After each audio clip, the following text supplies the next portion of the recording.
really want, like we've approached we were not able to approach a lot of people, Delhi NCR, but we tried our level best to be and to invite those people from the food and the food nutrition fraternity in Delhi.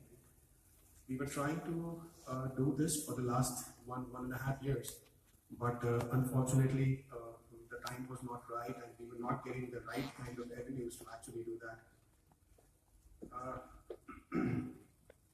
We have today representations from ESCON. We were able to actually conceive this up and put this up. So I really don't know, मुझे actually नहीं पता कि हम लोग कितना आगे तक इसमें जा पाएंगे या कितना जा रहे हैं, क्योंकि आप लोग ऑलरेडी फूड फर्टिलिटी से हैं, आप लोगों को एग्जैक्टली पता है फूड टेक्नोलॉजी क्या है, बट हमारा जो है वो इट्स एन आइडिया. सो जो मैं प्रेजेंट कर रहा हूँ तो उसको एक्चुअली बहुत टेक्निकल चीज़ में ना समझे, उसको ये समझे that's a shell basically, and that shell is going to we are trying to convert that shell into a lifestyle. एक चीज़ और बोलना चाहूँगा दैट जब हमने ये कंसीव किया और जब हमने ये थॉट प्रोसेस इसके अंदर डाला और जब हमने रिसर्च स्टार्ट किया, we thought that we wanted to actually take up some kind of a footprint, and that footprint was from people, those who have been associated with food compliance business, and and they are basically doing ISOs, they are doing FDAs of the world, and so we want to imitate. We actually, I'll be so frank to say that we actually want to imitate them because they have actually proved their concept in the world. And that concept now has changed into lifestyle. So let me start with my presentations. And in fact, this is the first one I'm giving, and we are about to actually come down with. So it's about 1 year for my team and my colleagues, and about 6 months back, those who have actually helped me to actually come and compile this one. Now, this is a small logo. I think a lot of you people must have not known what this logo is all about. Now, this logo is a public sign, and you must have not known this sign states that the vegetarian food is available here. Right? This was registered under ISO, right? And the reference number is up. The publication, it's a publication facility. 2013, status still active. And why was it done? It was done for understanding where the vegetarian food is available, public facilities, and for general population. So let me come back to this again. So now, I think we have not gone through this logo. हम में से बहुत सारे ऐसे लोग होंगे जो vegetarians होंगे जिनको ये लोगो नहीं पता होगा अभी तक. So the idea is that, the reference is that after 2013 इसके ऊपर कुछ काम नहीं हुआ. There was no revision. Right? It's about 4.5 years, and there are no revisions. The Food Standards Agency worldwide, I'm talking UK because we can go nearest to UK, but it's throughout the world, but I would not say US, I would say UK. The Food Standards Agency in UK are very, very particular of whatever they are actually producing and whatever they are shelving and whatever they are actually giving it to the people. For example, they post some ads like this, which says that food, if it is not actually stated right, it is a crime.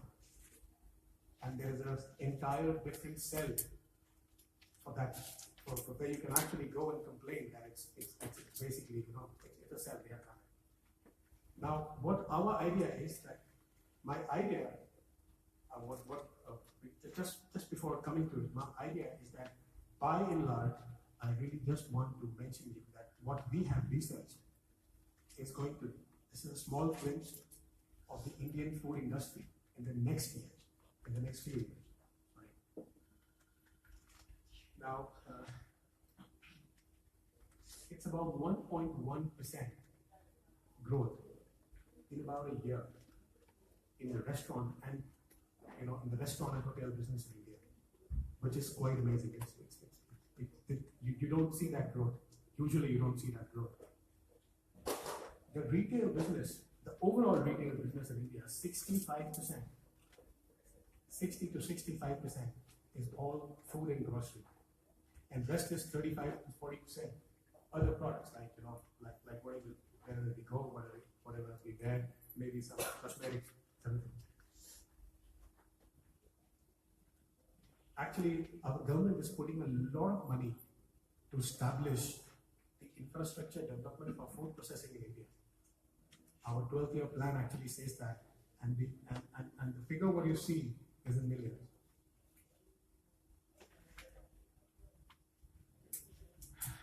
Now the food industry rise. Why is there requirement of this kind of a setup in India? Because the Indian setup is all changing. The food requirements are now changing. We are growing, and we are growing every day. The population needs that kind of attention, that kind of food setup that people can actually, you have that, and you need to cater to that. Because if you don't do that, the retail is going bigger and bigger and bigger every day. So this is a small, this is a slide that tells you that what India is doing for the infrastructure. So they are spending approximately in millions. You can see the blue one, the scheme for cold chain, mega food park schemes, and for mud racings and everything. That's for the slaughterhouses. Now we are trying to focus on some kind of interest. One, the untapped market in India has got big potential. There are a lot of people, tier 2, tier 3 cities, don't have the retail setup now. Organized retail is not there. The kind of food they can actually buy is not reaching them. The supply chain and contract farming is still to come in India. It's coming in, but it's still to come. Way far to go. We are supposed to be one of the biggest sourcing, statuses of food actually worldwide, because a lot of ingredients, a lot of rice, a lot of basic food which are basically sourced from India outside. Actually, this is when I saw this slide, and it is from the IBEF. You must be knowing this. So this is like India has got 40. It's actually contributing 14% of the GDP by the food industry. Now the scope of development. Now the first criteria is obviously tourism. What we feel that there are a lot of people who come to India from abroad, and usually we find them to the पेट खराब हो जाता है, और कहीं पानी P लेते हैं, कहीं कुछ खाना खा लेते हैं, that's gone. So it's like, but still it's growing, and it's growing at a very high rate. I would just like to show you the indexes between 2014 and 16. The increase. And it's increasing. 17 and 18 will be more, because you know how our Prime Minister is actually promoting the whole thing. The Indian food service industry projection worldwide is 10%, and that's a very huge amount. 10% is very huge. Worldwide, I'm talking.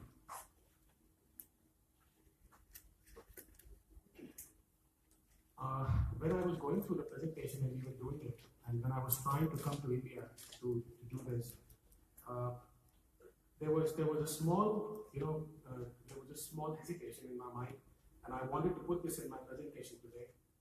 Because why I wanted to do that? Because even after we are rated 3rd or 4th in the world from the 5 big economies of the world, and still not favored, we still stand in the less favored status, but still the business is growing and it's multiplying every day. This is a small chart which will actually tell you where India is.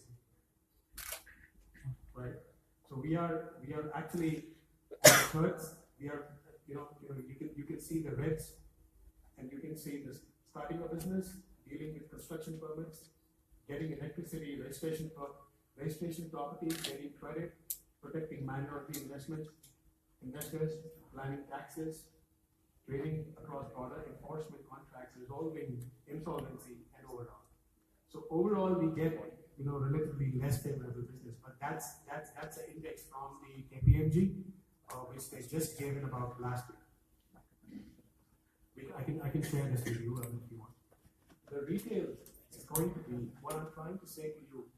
Just giving you the background first, that the retail is going to be the new mantra for India now, and how we see it, because the retail has grown from 15, and the projections in 22 is $22.7 billion. As you must know that Amazon now is coming into India, and Amazon is coming into brick and mortar. Amazon is investing hugely into India, and that too only into the food sector. Now, how can I leave the online, whatever is going on online in the food industry now? So it's by 2020, we are expecting something like this. And now we see all the Zomatos, all the Swiggies, and all the food pandas, and they are working really, really hard. And the kind of growth potentials they have, I think that's a very different subject. But if you see the growth stats of all the online people, those who are actually providing food, they have grown in multiples in the last 3 years in India. Now the reason why India is changing and why do we need this? It's like large share of young population, which is like that. Investment, increase in the disposable investment, change in consumer lifestyle, which actually is one of our subjects. Increase in the urban, the women are getting more and more into the urban segments, and they are not able to actually support the kitchen. The food service market by 2021 is going to be really massive. I think you can understand it. It's like 6 trillion. It's going to go 6 trillion US dollars. Now we have some. Now I told you what the growth potential is. Well, you already have seen what I'm talking for the last about 10 minutes. Now my first question to myself, that after all this growth we are looking at in India, are we prepared for that? Are we actually equipped? Are we educated for the upcoming food revolution? This is coming because we have researched, we have talked to so many people. We have talked to investors, we have talked to banks, we have talked to the Startup India people, those who are actually contributing a lot to the overall segment. But are we equipped? Are we actually educated? Another question, do we know what we are eating today? I'm talking about all kinds of products, right? We don't know that.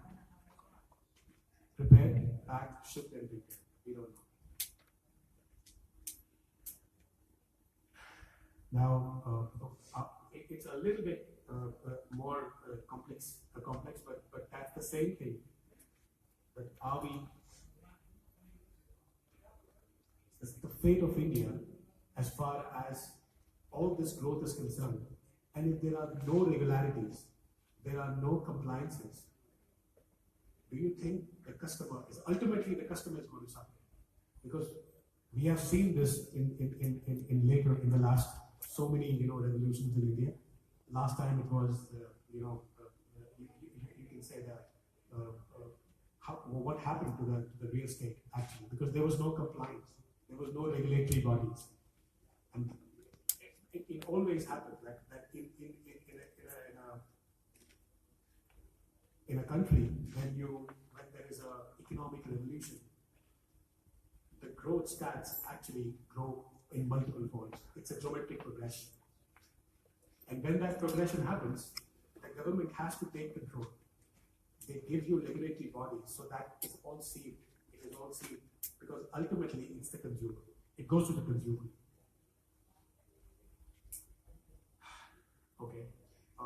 This I could say that because there are a lot of my friends who visited me in Thailand and they said that there is nothing vegetarian that you could eat. And I could also tell them you could not do that because I personally know that you hardly find vegetarian food in the Southeast Asian countries. Now we are actually reaching to our subject more closely. Now, will this actually decide whether we have to eat a vegetarian product or not? For non-vegetarians, we have logo like this. We also have this, and we also have this worldwide.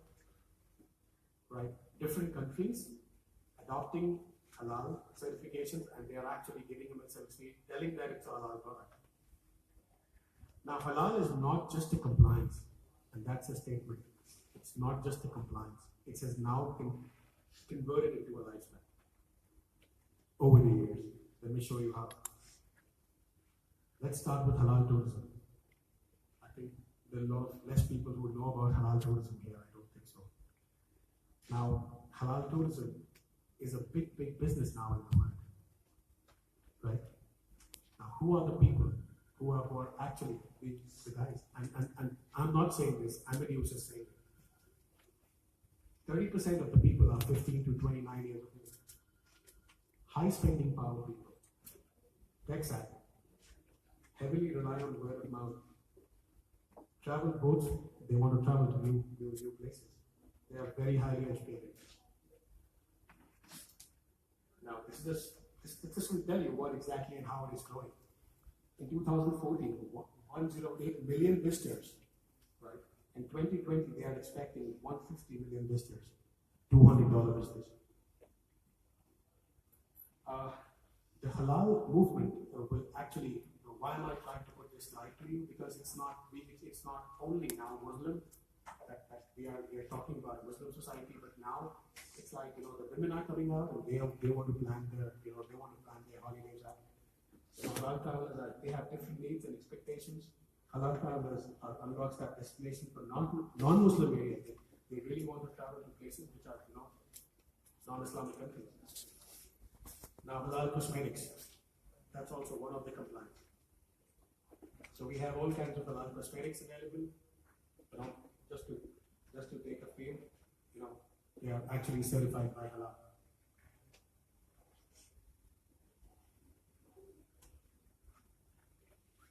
Halal fashion.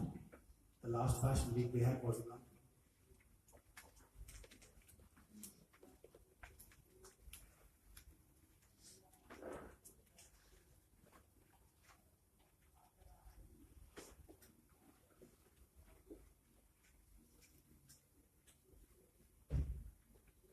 Some other brands, which will give you a small idea that halal is actually not related to meat.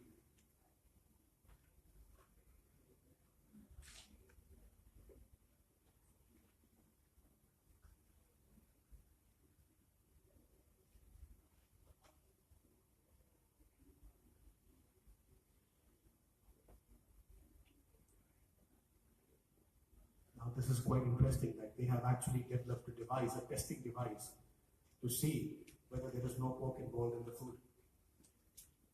And that's related to that.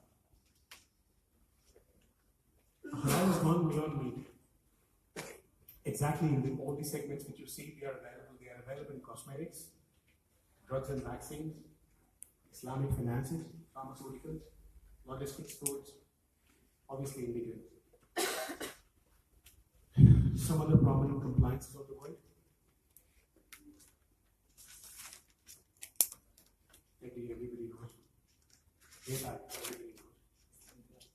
GMP is like ISO. But unfortunately, there is no compliance for the vegetarian community of the world, which actually is crafted for the vegetarian society. We started the research in 2015 and found out there was no government body or any institution having a single window compliance system designed for vegetarian or only vegetarian products, producers, and kitchen improvisation. Now with kitchen improvisations, I know who, if anybody knows Vastu, they understand what I'm talking about. I want to start this. And the world's first vegetarian people also, they have supported me a lot on the research which we were doing. So India in 2013 was only unorganized 70%, like it was organized 30%. In 16, it is like 33%. Now where we are launching the Sattvic Loop. And in 21, their projection is 41%. And that's where we want to create a global market in India and make people understand that there is a vegetarian compliance available now for people. We have a small AV, I think if you listen to it, Shabir Narinji, I'm so happy that you came today. It's his voice actually he gave me. प्रकृति ने हमेशा सात्विक होने के संकेत दिए हैं। इसी वजह से सनातन दर्शन ने संपूर्ण स्वास्थ्य और निरंतर विकास के लिए सात्विकता को ही प्रोत्साहित किया है। सात्विक का मतलब है सत्व गुण प्रधान, अर्थात पवित्र व निर्मल। प्राचीन काल से ही भारतीय जीवन शैली में सात्विक विचार के साथ ही सात्विक आहार, सात्विक पहनावा, सात्विक साज श्रृंगार आदि का विशेष महत्व रहा है। भारत के साथ ही दुनिया भर के करोड़ों लोग आज भी पूरी निष्ठा के साथ सात्विक का दामन थामे हुए हैं। मगर बाजारू वस्तुओं के बढ़ते उपयोग ने सात्विक खान पान, कॉस्मेटिक साजो सामान, दवाइयां इत्यादि के इस्तेमाल को कहीं न कहीं शक के दायरे में खड़ा कर दिया है। सात्विक की अविश्वसनीयता का सबसे बड़ा कारण है उसके ठोस प्रामाणिकता का अभाव। भारत की हलाल सर्टिफिकेशन बॉडी हलाल इंडिया की ओर से आज देश के कई पर्सनल केयर ब्रांड्स अपने प्रोडक्ट्स के लिए हलाल सर्टिफिकेशन लेने में जुटे हैं। इस सर्टिफिकेशन का मतलब है कि उस खास प्रोडक्ट्स को बनाने में इस्लामिक कानून शरिया के अनुसार अनुमति मिली हो। इसलिए हलाल प्रोडक्ट्स बनाने में क्लीन सप्लाई चेन और कंप्लायंस का पूरा ध्यान रखा जाता है, जिसमें सोर्सिंग से लेकर ट्रेड तक का सफर शामिल है। इस तरह देखें तो हलाल की तरह सात्विक को भी प्रामाणिकता की जरूरत थी।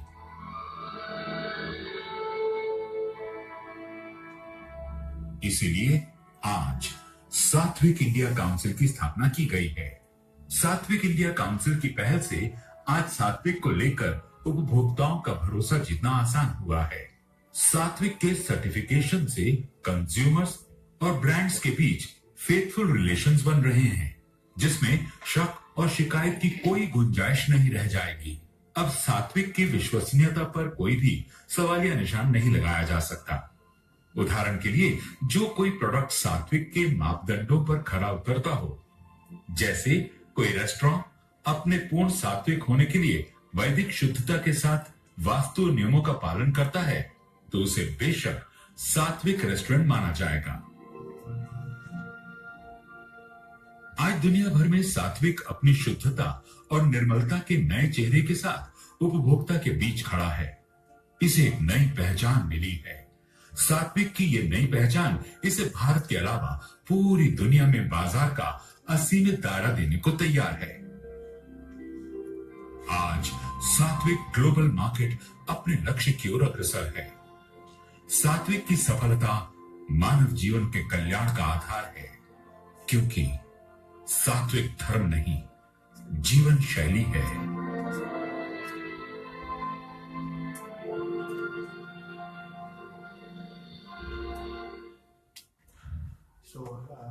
This is all about Satvik, and again I thank you all to come. If anybody wants to share something, please, the podium is available. You guys can actually come on and share your thoughts if you want to.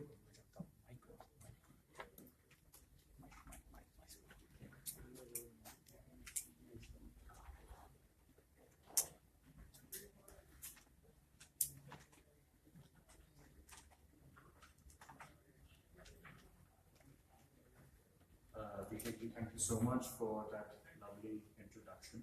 And if I may just represent the younger members of the audience over here, I see there are a lot of students over here, and so was I not too many years back. And there are a lot of trends which come about, especially related to F&B. And I think during a very initial phase, we had a very heart-to-heart discussion about how things are moving along. And I have also been observing the F&B fraternity at large. So one thing that we've realized is that there's a major need for standardization. Today we live in an era of, I would like to call it excessive awareness. And